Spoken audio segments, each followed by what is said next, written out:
Welcome back to the 9th Gym program, and today we are continuing the restricted Pokemon guide series with Necrozma-Dusk-Mane. Dusk-Mane Necrozma is the, Necrozma that absorbed Solgaleo and is now a Psychic Steel type like Solgaleo. It's a very similar Pokemon to Solgaleo because it's, Necrozma absorbed Solgaleo. So it's very similar. Similar type, well, the exact same typing. Psychic Steel, giving 1 immunity, 4 weaknesses, 2 times weaknesses, no quad weaknesses, which is good. We have Fire, Ground, Ghost, and Dark, and then 9 resistances, which is a lot of things that it resists. So it's great. It can be a good defensive switch in. I probably wouldn't because, it's going to be typically a Dynamax sweeper, and you want to preserve its health as much as possible. But, I mean, if you're hitting, like, a resisted defending, or, like, resisted physical attack, then it's going to take no damage anyway, so it's fine.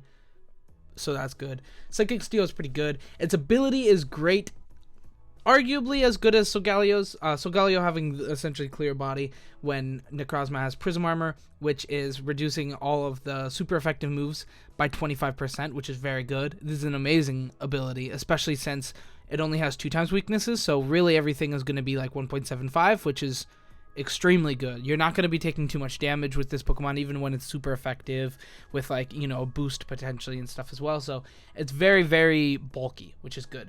Let's look at these stats. The stats are really good across the board. HP 97 is the only one that's lower than Solgaleo that really, really matters. So we have HP at 97, which is still very solid, especially after Dynamax and investment. It's very, very good. Attack at 157, which is higher than Solgaleo's by 20, which is very good. 157 is an incredibly high attack stat, so that is great. Defense 127, once again higher than Solgaleo, so 127, it is a little bit bulkier in the defense department. And then special defense 109, which is once again 20 higher than Solgaleo. So overall, it's a little bit higher stats-wise, but HP and speed are both lower by 20. So, against Solgaleo, Solgaleo is faster, so that is one of the things that it has over Necrozma, but its speed at 77 is still really good. Not super fast. It's good because it's good under Trick Room. You set up Trick Room with this Pokemon, and now you have a very, very strong Pokemon under Trick Room. Arguably better than things like Glastrier, but you can also use Glastrier on the team. So, you could use like a Glastrier, Dusk-Mane, Trick Room sweeping Pokemon team. It could be really good. So, this Pokemon works really well under Trick Room. That is the design of the team that we have prepared for today, so it's very good. That's it for the overview. Let's go ahead and talk about the build that I have prepared. So it's pretty basic across the board, actually very, very basic. We have Weakness Policy, Prism Armor. Prism Armor is not going to change. Weakness Policy could change. You could go for something like a Life Orb if you're just looking to do damage without needing any, self proc or even set up by your opponent. And then you also have Life Orb. I just said that Life Orb in case you just want to do the damage right off the bat, the extra 30% damage. It's very good. You also have Lumberry, which could be good. Also White Herb, so Lumberry keeps away like burn and stuff like that, so that's very good. Whenever you get burned, you just eat that up and you're good. And then you also have things like White Herb that can prevent Intimidate, so that can be really good as well for Necrozma. And then we also have Assault Vest, which is just a good option for like a Dynamax sweeper like this. You could just go for that if you want to have a better special defense overall, just right off the bat, so that's good. As far as the moves go, Sunsteel Strike, Earthquake, Rock Slide, and Trick Room. There are a couple of options we'll break down in one moment, but Sunsteel Strike is the best steel type stab move. It's very, very strong. We have Earthquake as well, giving us Max Quake as well, so that we can have Max Steel Spike and Max Quake, so we can, buff our own defense as well as our, side Pokemon defense or special defense. This is really good if you have like a P2 or Dusclops next to it, because that can just be incredibly strong. Especially P2 can become a win con after a couple of defense/special defense boosts with Recover as well, so that can be really incredibly good. So those are good.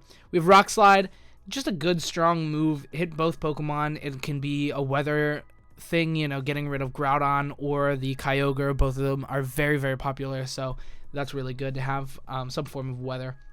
And then for the last move, I went Trick Room. You're going to be maxing this Pokemon most of the time, so it's nice to have, a move that becomes Max Guard. This could be Protect or Trick Room, but I opted for Trick Room because a lot of the time you're probably going to want to start off with Necrozma Trick Rooming, because your opponent's going to expect it to Dynamax, not wanting to attack it to proc its Weakness Policy, and then they made the wrong play. They could have killed it, but you Trick Roomed. So that's just something that may come up, may not come up, so, Protect is definitely a good option as well, but yeah. So as far as some moves that we can flex in, we'll go ahead and talk about some move options. So we have Photon Geyser. Of course, this is a really good move actually, but the thing about this move, so what Photon Geyser does is it attacks with your physical attack if your physical attack is stronger, or special attack if, you know, that's stronger. So for Necrozma-Dusk-Mane, with its attack at 229 and its special attack at 133, of course it will be using our physical attack, so it will be a 100 base power, very strong, 100 accuracy, psychic physical move, so it is very good. But if you're going to Dynamax it, it just becomes a regular max, whatever the psychic move is, max psychic, and it becomes a special attacking move once again. So then so if you Dynamax this Pokemon with Photon Geyser and you use max Photon Geyser, it doesn't actually become a physical attack. So that's, you know, why I don't use it, but it is a good option. You know, it Oko's Amoonguss, which is a really, really good thing. You know, that could be a difficult matchup if you don't have something like Tapu Fini in there. You know, your opponent's going to sleep you after you set up Trick Room. Amoonguss becomes a win con, and it's very, very difficult to play through, you know, Trick Room Spore. It's very, very difficult. So, Photon Geyser is not bad. And then next we have Psychic Fangs. It's always going to be a physical, you know, psychic attack, which is really good. Dual Stab is good. You could go Sunsteel Strike and Psychic Fangs. It's a great option. Psychic Fang also destroying these really, really apparent, you know, screens that are happening in the format. We have Lapras everywhere, setting up Aurora Veil right off the bat, so having Psychic Fangs is really good for that. You also have things like Grimmsnarl and Regieleki setting up screens, so Psychic Fangs can be pretty useful. Shadow Claw and Brick Break, well, Brick Break also can break screens, but Shadow Claw and Brick Break is mostly for coverage. Brick Break also becomes Max Knuckle, which can be good for buffing your own Necrozma or your side Pokemon, but mostly for, you know, using it on this so that your Intimidates, you know, get, you know, errated away, so that's really good. And then next we have Giga Impact, which is just a form of speed control that could be useful. You know, if you're going for a Trick Room build though, you probably won't use it, but it's still like a neat option to have if you're going for like maybe a speed investment Necrozma with Tail Room on the team, so you have different options, or Icy Wind. If you want those options, Giga Impact could be a cool option. Probably will never see play on that, but it's still a cool option that I wanted to go ahead and mention. And then, of course, Protect, like I was saying, you know, if you don't want to go for Trick Room, you want to have Protect. So when you're non-Dynamaxed, you also have Protect. It's a good option. It's definitely something that I would probably use a lot of the time as well, so it's good. Next, we have the EV spread. So here, it's very basic. I'm sorry that it's so basic, but every time that I did a damage calc, it felt like this was right. You know, everything that I thought was going to kill me just didn't kill me, so we just went for HP. Here I would usually go speed, but it's a min speed Pokemon, so I didn't really want to go for anything other than just HP and attack, so it makes sense. And especially since this is a weakness policy Pokemon, that is not going to be self-procced very frequently. You know, if you go Dusclops, Brick Break doesn't do it. You could go for something like just like a Shadow Ball kind of thing with them to self-proc, but I think I'd rather just set up weakness policy from my opponent, let my opponent do it. You know, they have to pressure this Pokemon eventually, or else they're just going to be sitting there for 3 turns taking huge attacks by Necrozma-Dusk-Mane and boosting its special defense and defense, so I think it's fine at 252 HP and 252 plus attack. Brave Nature, 0 speed, 0 IVs in speed, as well as 0 investment minus nature, very min speed. It does get to 73, which is competent. It's not amazing. It is competent under Trick Room, though. And we'll talk about that a little bit more here in a minute in speed tiers. First off, that is it for the build. The moveset, everything. I think it's solid, but it definitely has room for improvement along the format, and definitely has room for, you know, variance if you want to switch it up some. That's why we have a lot of options as well. So customizable. It's very solid. Next, let's talk about the synergetic Pokemon and then move on. So first off, I have Trick Room Pokemon for it. You know, P2 is the option of choice for most people. It's very strong in this format. You know, having Recover and Trick Room on a Pokemon next to Necrozma that has Max Quake and Max Steel Spike is incredibly strong. You could use Cresselia, you could use Dusclops. There are a lot of options, but P2 seems to be the option of choice. But like I said, many options. Next, we have Riolu and Leopard. Now, this is, you know, a max Pokemon that has Trick Room, becomes a Max Guard, and then you do the Max Guard Copycat thing. If you don't know, you use Max Guard with Trick Room as the root move, and then you use Copycat. Max Guard becomes priority, but Copycat can only copy the root move, which is Trick Room, so you can get essentially a priority Trick Room going, which is really good. So, you know, if your opponent taunts it, sucks to suck, you still get up Trick Room, you know, so on and so forth. It's good. It's a cool thing.